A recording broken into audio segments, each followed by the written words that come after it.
जय जिनेन्द्र बंधुओं, आज सुनते हैं धनसिरी की कथा।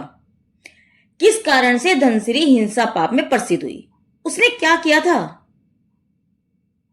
श्रावक के 5 पापों का त्याग रहता है। वे पांचों ही पाप संसार में भटकाने वाले हैं और अनेक दुर्गतियों का कारण है।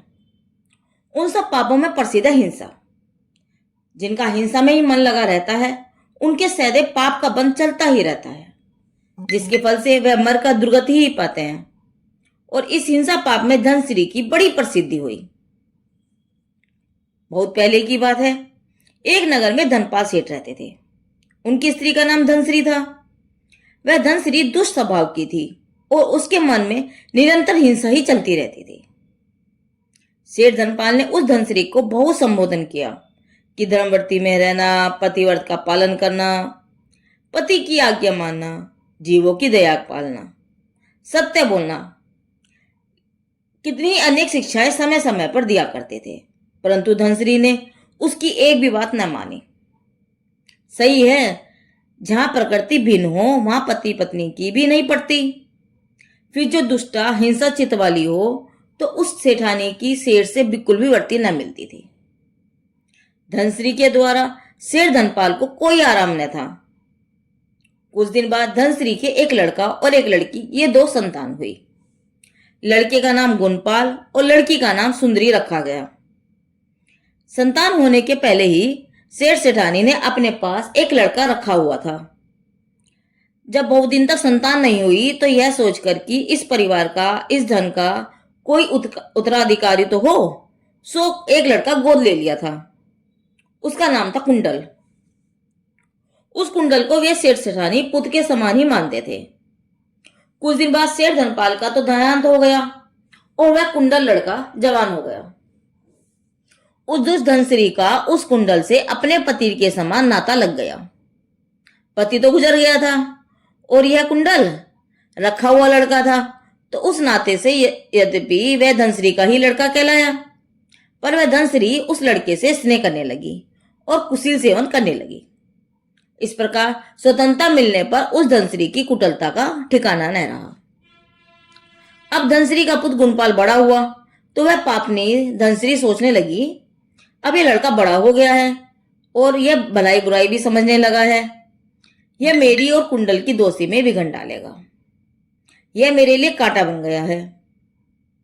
उस कुशील के वेग में धनसिरी को अपना ही लड़का गुणपाल कांटा लगने लगा। उसने सोचा इस कांटे को निकालना चाहिए, अर्थात किसी प्रकार से गुणपाल को मार डालना चाहिए। तब रात्रि को धनसिरी उस कुंडल को कहने लगी कि देखो, मैं सवेरे ही गुणपाल को गाय चराने जंगल में भेज दूंगी। तुम हथियार लेकर पीछे पीछे चले जाना और जंगल में उसे मार डालना। जब तुम गुणपाल को मार डालोगे तभी हम और तुम ठीक से आनंद से रह पाएंगे। कुंडल ने भी धनसिरी की यह सलाह मान ली, क्योंकि कुंडल को गुणपाल से क्या स्नेह। लेकिन यह सब बात गुणपाल की बहन सुंदरी ने सुन ली। जब ये सब बातें हो रही थी, सुंदरी छिपकर सब बातें सुन रही थी। उसने अपने भाई गुणपाल को सावधान कर दिया और रात में जो बातें हुई थी वो बता दी। तब गुणपाल बोला, बहन, तूने बहुत अच्छा किया जो मुझे सावधान कर दिया। आगे भी जो बात समय समय पर हो वह भी मुझे बता दिया करना। जब कुंडल मुझे मारने के चक्कर में है तो मैं ही कुंडल को क्यों ना मार डालूं। अब प्रातःकाल होने वाला था। तब धनसिरी ने गुणपाल से कहा, बेटा गुणपाल, आज कुंडल को ज्वर हो गया है, इसलिए तुम ही पशु चुराने जाओ। गुणपाल को तो सब वृतांत मालूम ही था। वह जंगल में तो चला गया, पर एक तलवार अपने कपड़ों में छिपा कर ले गया। उसने जंगल में पहुंचने पर अपने कपड़े उतार दिए और एक ठूठ को वे कपड़े पहना दिए और स्वयं एक झाड़ी में तलवार लेकर छिप गया। पीछे से जब कुंडल आया और उस ठूठ को गुणपाल समझकर कुल्हाड़ी का प्रहार किया, जिससे उस ठूठ के टुकड़े टुकड़े हो गए। यह दृश्य देखकर कुंडल आश्चर्य में पड़ गया और बहुत घबराया कि यह क्या हुआ। वह ऐसा सोच ही रहा था कि पीछे से गुणपाल ने आकर तलवार से कुंडल को टुकड़े कर डाले। देखो, वह कुंडल गुणपाल को मारना चाहता था, पर खुद गुणपाल के ही हाथों से मारा गया। अब जब गुणपाल लौटकर घर आया, उसे कपड़ों पे खून के धब्बे दिखाई दिए, पर कुंडल के न दिखने पर धनश्री ने पूछा, कुंडल कहाँ है? तो पहले तो वह चुप रहा, फिर साहस करके बोला, इस तलवार से पूछो कुंडल कहाँ है। उसी समय धनश्री ने गुणपाल के हाथ से तलवार लेकर गुणपाल की हत्या कर दी। यह दृश्य गुणपाल की बहन सुंदरी देख रही थी कि मेरी ही मां ने मेरे प्रिय भाई की हत्या कर दी, सो वह भी मूसल लेकर धनश्री को मारने दौड़ी। धनश्री और सुंदरी के बीच मारामारी हो रही थी और यह समाचार नगर में सब जगह फैल गया।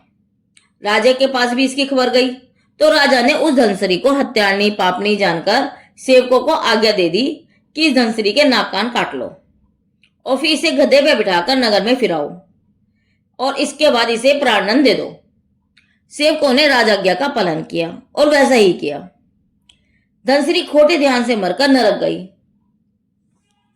तो बंधुओं, हिंसा पाप के फल में जीवों को धनश्री के समान जन्मों जन्मों तक दुख भोगना ही पड़ता है।